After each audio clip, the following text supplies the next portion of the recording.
जानते हैं कि योगी आदित्यनाथ की एबीसीडी क्या है?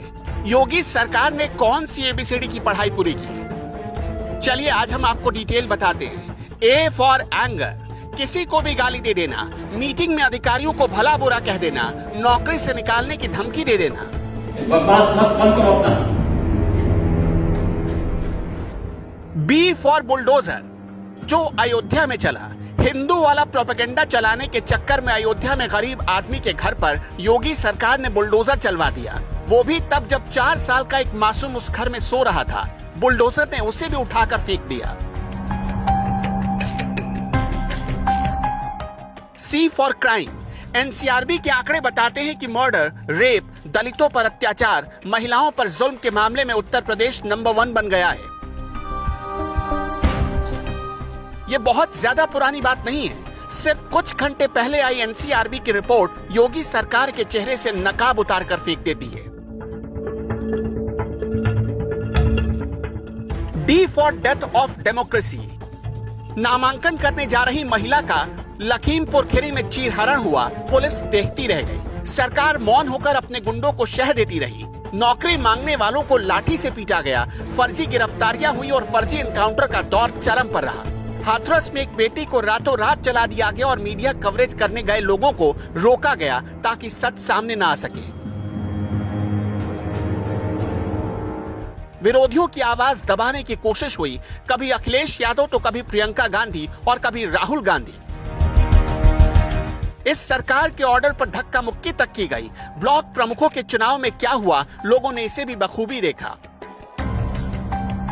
इटावा में सिटी एसपी को सरेआम थप्पड़ मारने वालों की पांव पुजाई हुई।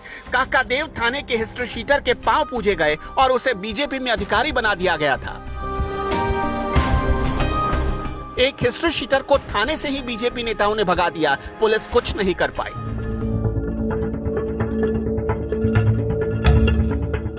ई फॉर ईगो, ये सरकार अपने ईगो यानी अहंकार में आकर काम करती रही। इसके एक तो नहीं सैकड़ों उदाहरण दर्ज हैं।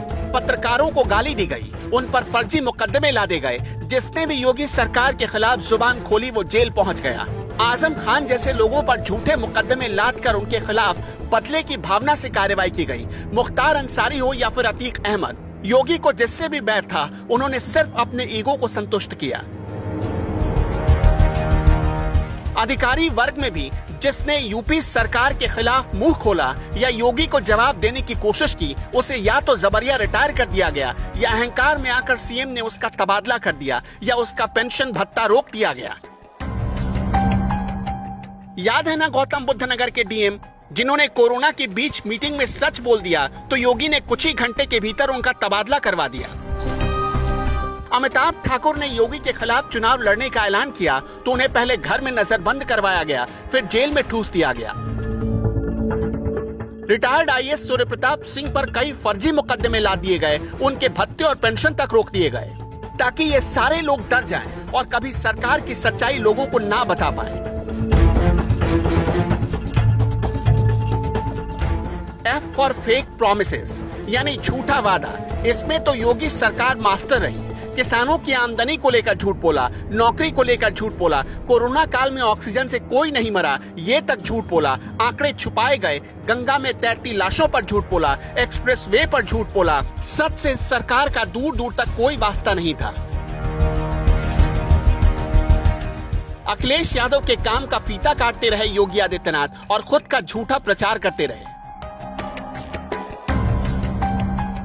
जी फॉर गब्बर गवर्नमेंट, मतलब हठी सरकार जो बदले की भावना से कार्रवाई करती है और खुद का चेहरा चमकाने के लिए किसी भी हद तक गिर सकती है। जैसे बंगाल का पुल चुराया, बंगाल का होटल चुराया और अमेरिका की फैक्ट्री की तस्वीरें चुराकर उसे उत्तर प्रदेश के विकास की तस्वीर बता दी।